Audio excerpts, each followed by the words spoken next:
नमस्ते दोस्तों, मेरा नाम सतपाल है और मैं आपका स्वागत करता हूं अपने YouTube चैनल पर। आज की हमारी कहानी का शीर्षक है जादुई घोड़ा। एक बहुत बड़े जादूगर के यहाँ एक नौकर काम करता था। उसका नाम था नीरज। उसकी सेवा से खुश होकर जादूगर ने उसे एक घोड़ा दिया।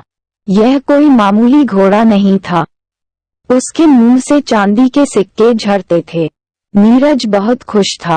उसने अपने मालिक को धन्यवाद दिया और बोला, साहब, मैं थोड़े दिनों के लिए अपने गांव जाना चाहता हूँ। ये घोड़ा मैं अपने पिताजी के पास छोड़कर आऊंगा। वे अब बहुत बूढ़े हो गए हैं। ये घोड़ा उनके पास होगा तो उनकी परेशानी दूर हो जाएगी। जादूगर ने कहा, मुझे भी उसी ओर जाना है। चलो, हम दोनों साथ साथ चलते हैं। घोड़े पर सवार होकर वे दोनों चल पड़े। रात होने वाली थी। वे एक शहर से होकर गुजर रहे थे। उन्होंने तय किया कि वे रात को वहीं रुकेंगे और सुबह आगे जाएंगे। उन्होंने एक सराय में 2 अलग अलग कमरे ले लिए। सराय के मालिक को जब पता चला कि उसके यहाँ एक जादूगर आया है तो वह बहुत खुश हुआ। उसने जादूगर की खूब सेवा की। लालची मालिक ने सोचा कि जादूगर खुश होकर उसे खूब सारे पैसे दे जाएगा।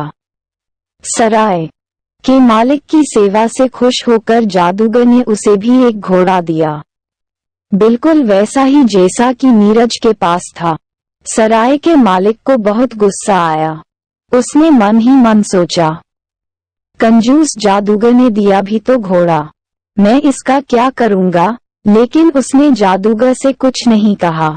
सुबह को जब वे जाने लगे तो नीरज के पास सराय के मालिक को देने के लिए पैसे थोड़े कम पड़ गए।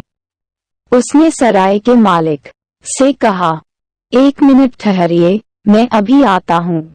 ऐसा कहकर वह सराय के बाहर बने अस्तबल में पहुंचा। वहीं पर उसका घोड़ा बंधा हुआ था। उसने घोड़े के मुंह से थोड़े से चांदी के सिक्के निकाले और वापस आ गया। सराय का मालिक नीरज का पीछा कर रहा था। उसने जब जादुई घोड़े को देखा तो उसे लालच आ गया। उसने नीरज के घोड़े को अपने घोड़े से बदल दिया। नीरज को घोड़ों का अंतर पता नहीं चला। वह चुपचाप अपने घोड़े को लेकर अपने घर आ गया। जादूगर साहब भी अपने काम से आगे चले गए। घर पहुंचकर नीरज ने अपने पिताजी को खुश होकर जादुई घोड़े के बारे में बताया। फिर उनसे बोला, आबरा का डाबरा, लेकिन घोड़े के मुंह से चांदी का सिक्के नहीं निकले। नीरज को बेहद आश्चर्य हुआ क्योंकि घोड़े के मुंह से चांदी की जगह सोने के सिक्के गिरने लगे। नीरज समझ नहीं पा रहा था कि यह सब कैसे हुआ। असल में जो घोड़ा जादूगर ने सराय के मालिक को दिया था वह भी एक जादुई घोड़ा था, लेकिन अपने लालच के कारण वह ये बात समझ ही नहीं पाया।